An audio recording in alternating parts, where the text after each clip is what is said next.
الحمد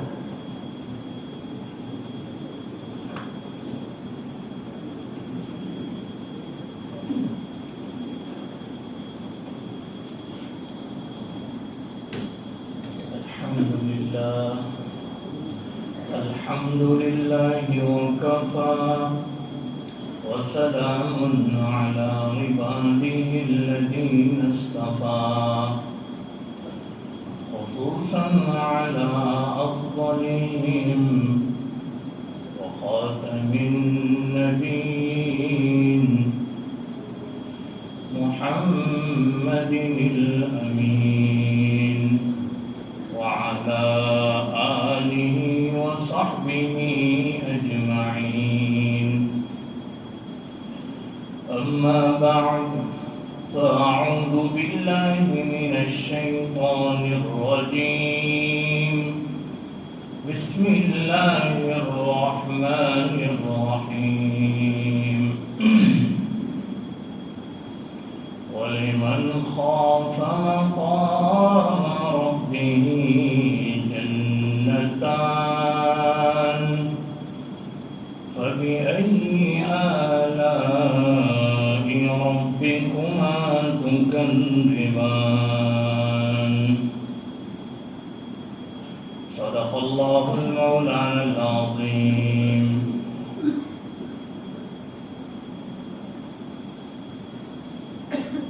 عزیز پیارے بھائی اور دوستوں، بزرگوں،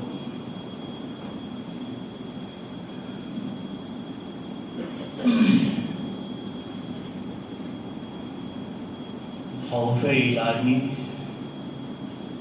ایک اہم امر ہے جس کو مل جائے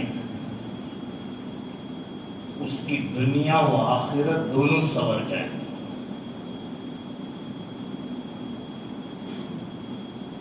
بزرگان دین اس چیز کو مانگا کرتے تھے کہ اللہ تیری خشیت ہمیں عطا فرما. دنیاوی چیزیں تو بہرحال مل کے رہے گی، جتنا مقدر میں ہے ملے گا، اس کے لیے بھی مانگنا ہے، کیونکہ مانگنے سے تو رب خوش ہوتا ہے. ابھی ہمارا یہ تجارتی سال شروع ہو رہا ہے اور آج کا مبارک دن اللہ نے ہمیں عطا کیا ہے. آپ اپنی تجارت کو مانگ کر شروع کریں. توکل اللہ پہ ضرور ہے، لیکن توکل کو حاصل کرنے کے لیے بھی دعا کا سہارا لینا پڑتا ہے.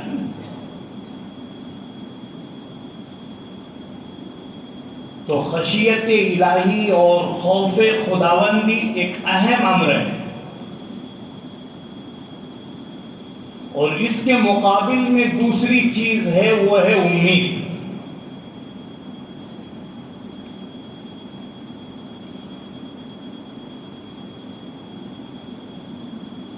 ان دو چیزوں کے درمیان کا نام ایمان ہے. رسول اللہ صلی اللہ علیہ وسلم فرماتے ہیں الایمان بین الخوف والرجاء، کہ ایمان خوف اور امید کے درمیان ہے. شیر سے نہ ڈرا جائے، اللہ سے ڈرا جائے، یہ خوف مقصود ہے. دنیاوی چیزوں سے نہیں ڈرا جائے، وہ تو انسانی فطرت ہے. انبیاء علیہ السلام بھی اس میں ڈرے. حضرت ابراہیم علیہ السلام کے گھر جب بشارت دینے کے لیے ملائکہ جب تشریف لائے ہیں اور انہوں نے مہمان نوازی کے لیے بھنا ہوا بچڑا پیش کیا ہے، اور فرشتے تو کوئی چیز کھاتے نہیں ہیں، تو ابراہیم علیہ السلام ڈر گئے، کہا لا تخف، ڈرو نہیں. ہم انسان نہیں ہیں، آئے ہیں شکل میں. صحابہ اکرام کی شکل میں بھی فرشتے آتے تھے. حضرت دحیہ کلبی رضی اللہ تعالیٰ عنہ کی شکل میں جبرائیل آتے تھے. حدیث جبرائیل کو پڑھ کے دیکھیے، اس کی تشریحات کو پڑھیے.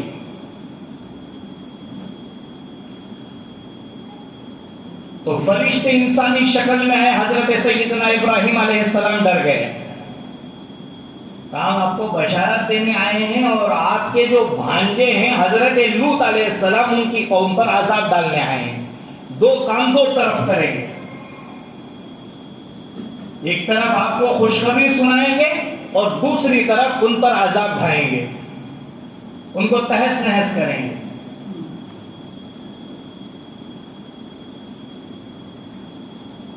تو حضرت انبیاء علیہ السلام بھی ڈرے. موسیٰ علیہ السلام کا قصہ آپ کے سامنے. تو خوف اور امید اس کے درمیان کا نام ایمان ہے.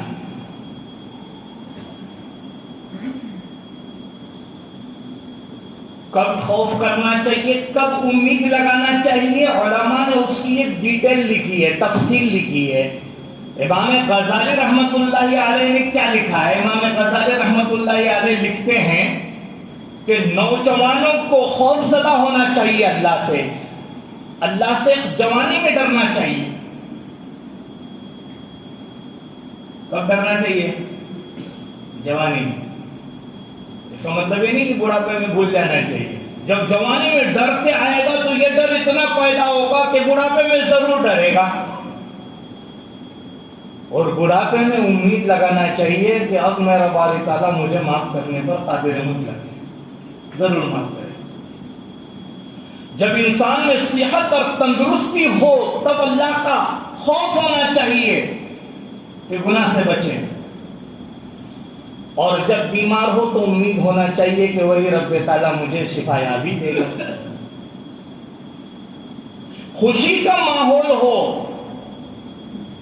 گھروں میں شادیاں ہوں، بچے آپ کے بہترین رزلٹ سے پاس ہوئے ہوں، خوشی ہوتی ہے، مٹھائیاں بانٹتے ہیں، ہونا چاہیے.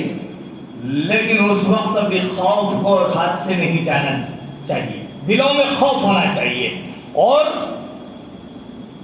جب غم کا عالم ہو، امام غزالی رحمت اللہ علیہ لکھتے ہیں، اس وقت امید ہونا چاہیے کہ اس غم کو ختم کرنے والی ذات بھی باری تعالیٰ کی. بزرگان دین اس کو مانگا کرتے تھے کہ اللہ تیری خشیت ہمیں عطا فرما، کیونکہ وہ جانتے تھے کہ جب خشیت الہی مل جائے گی تو ہمارا سارا کام آسانی سے ہو جائے گا. اللہ راضی ہو جائیں گے، اللہ راضی تو سب کام آسانی سے ہو جائیں گے. اسی لیے تہجد پڑھنے والوں کی جو اللہ تبارک و تعالی نے صفت بیان کی ہے اس میں یہ لکھا ہے. سورہ سجدہ ہم روزانہ پڑھتے ہیں، اس میں اللہ فرماتے ہیں تتجافى جنوبهم عن المضاجع يدعون ربهم خوفا وطمعا. جن کے پہلو اپنے بستروں سے الگ ہوتے ہیں وہ اپنے رب کو آدھی رات میں پکارتے ہیں، اللہ سے ڈرتے ہوئے بھی اور امید لگا کر بھی. تو دونوں چیزوں کا نام ایمان ہے. صرف خوف و امید نہ ہو آپ کا ایمان کامل نہیں ہے. صرف امید ہو خوف نہ ہو ایمان کامل نہیں. ایمان کی بنانے کی بہت محنتیں چلی ہے، لا الہ الا اللہ کی بہت محنتیں چلی ہے، لیکن یہاں خشیت ربانی حاصل نہیں ہو رہا. اسی ضمن میں آپ کو یہ لا الہ الا اللہ محمد الرسول اللہ پڑھ لیجئے ایک بار صلی اللہ علیہ وسلم. اس کی ذیل میں کچھ چیزیں بتاتا ہوں کہ آدمی کو کلمہ پڑھتے وقت خوف ہونا چاہیے اور کلمے کے آخر میں امید ہونا چاہیے. ابتدا میں خوف اور آخر میں امید. کتنے جو ہیں اس میں الفاظ ہیں، پہلے تو حروف جان لیتے ہیں. لا الہ الا اللہ محمد الرسول اللہ، یہی کلمہ ہے اپنا. ان دونوں جز کے اندر آپ دیکھ لیجئے کل ملا کر 24 حروف ہیں. ایسے ہی نام نہیں دیا ہے 24 نمبر، اس میں 24 جو ہے حروف ہے. گن لیجیے آدمی کو یہ خیال ہونا چاہیے کہ 24 گھنٹے کی میری زندگی خوف الہی میں گزرے، اور جب آخر پہر ہو تو ہاتھ اٹھا کر پوری امید کے ساتھ اللہ کی بارگاہ میں دست دعاؤں اور گناہوں کا اقرار کرتے ہوئے معافی مانگے۔ یہ کلمے کی محنت ہے کہ اللہ 24 گھنٹہ جو ہے اس کام کو دے کر اپنی محبت اور خشیت دونوں آپ کے دلوں میں پیدا کرنے کی طاقت رکھتے ہیں، اور پھر مانگنے والوں کو اللہ معاف بھی کرتے ہیں۔ یہ تو 24 گھنٹے ہو گئے۔ دونوں جز کو دیکھو تو ہر جزو میں جبکہ الگ الگ ہم نے گنا تو 12 حروف نکلے، اور اگر ان کو ایک ایک لفظ شمار کرے، لا ایک لفظ، الہ ایک لفظ، تو کل ملا کر اس میں کتنے حروف بنتے ہیں؟ یہ لیجیے 7 حروف بنتے ہیں۔ 4 حروف لا الہ الا اللہ میں، چار الفاظ لا الہ الا اللہ میں، اور 3 الفاظ محمد الرسول اللہ میں۔ تو ہفتے بھر کے جتنے گناہ ہو سکتے ہیں یہ معافی کا ذریعہ بنے گا، اور ہفتے بھر اس محنت کو کرنا چاہیے، صرف ایک دن نہیں۔ بہرحال تو لا الہ الا اللہ بھی دل میں محبت خداوندی کے ساتھ ساتھ خوف خداوندی بھی پیدا کرتا ہے۔ اس کو روز پڑھیں۔ اللہ والوں کا معمول ہے کم از کم دن میں 100 مرتبہ اس کا ورد ہونا چاہیے۔ اور کتنا خوف ہونا چاہیے؟ ایک قصے سے ہم سمجھ لیتے ہیں، ایک واقعے سے سمجھ لیتے ہیں کتنا خوف ہونا چاہیے اللہ کا۔ ایک صحابی رسول صلی اللہ علیہ وسلم جن کا نام ذکر نہیں کیا حدیث کی کتابوں میں، یہ واقعہ شاید بہت ساروں کے لیے نیا ہوگا، مشہور واقعہ نہیں ہے، کم و بیش ہمیں سننے آتا ہے۔ وہ آئے دربار رسالت میں عرض کیا، یا رسول اللہ صلی اللہ علیہ وسلم، میرا اونٹ ہے، بہترین اونٹ ہے، میرے سارے کام کرتا ہے، میں اس کے دانے پانی کا بھی بہترین انتظام کرتا ہوں، لیکن ایک پرابلم ہے، ایک مسئلہ ہے اللہ کے نبی، یہ اونٹ مجھے رات میں سونے نہیں دیتا، یہ اونٹ مجھے رات میں عجیب عجیب آواز نکالتا ہے اور سونے نہیں دیتا، میں دن بھر کا تھکا ہارا رہتا ہوں۔ یا رسول اللہ، آپ کوئی دعا فرمائیں کہ میرا اونٹ سدھر جائے۔ جناب نبی کریم صلی اللہ علیہ وسلم رحمت للعالمین تھے۔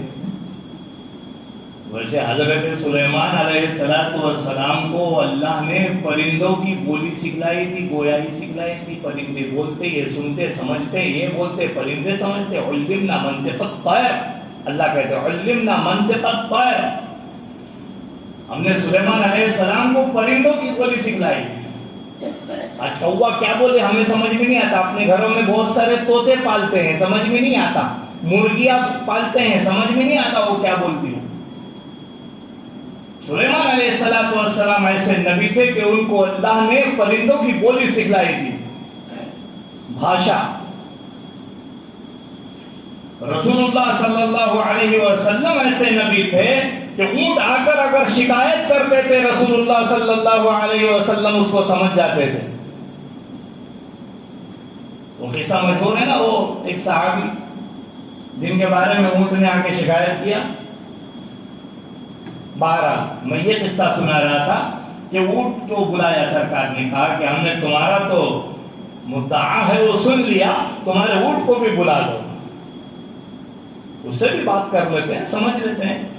جانوروں کی بھی حقوق ہے، بے تحاشا مارا نہ جائیں ان کو، اللہ نے ہمارے لیے ان کو مسخر کیا ہے۔ موذی جانور کو مارنے کا حکم ہے شریعت میں، جو تکلیف دیں گے، سانپ ہے، بچھو ہے،